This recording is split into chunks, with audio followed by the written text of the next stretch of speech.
reaction to Genesis chapters 35 through 37. As we're reading through scripture, just a couple quick things. Will be a short video today, but it is striking to me as I've been reading through Genesis and I'm looking, particularly this section today. There's a lot of family conflict we see, and so we see this covenant people, these people that God has chosen to bless the world through. Ultimately, it's Jesus being this line.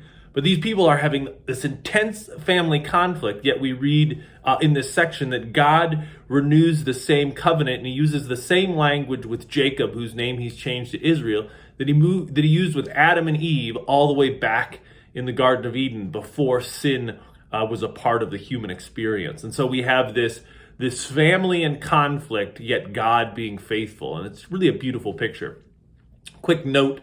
In this section we read today, we read a genealogy of Esau, Isaac's oldest son. So Jacob and Esau were the sons of Isaac, the grandchildren of Abraham.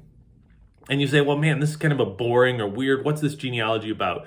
Well, what we will see later in scripture as we continue to read through, you have the descendants of Jacob and Esau and Abraham, right? And you'll have conflict. This family conflict that now is between siblings and things like that becomes a conflict between nations. And so from Esau come the Edomites, and we will read about them later in the books of Exodus and Leviticus and Numbers and Deuteronomy.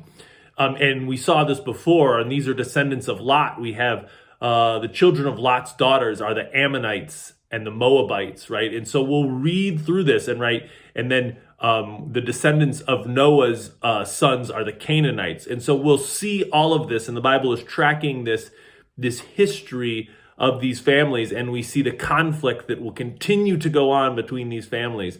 And yet we see a gracious God in the midst of all that. So some interesting things. When you look at these genealogies, you think, man, these are boring. I can't say these names. There's kind of some main players in the story of the Old Testament. That's obviously the Israelites, the Egyptians, but then there's the Ammonites, the Moabites, the Edomites, the Canaanites, and we see where these people come from, these people groups. And so we're seeing that here laid out in Genesis because it's part of the story later on. Continue to read scripture. If you've got questions, comment below. Love to have a discussion. Hope you are blessed.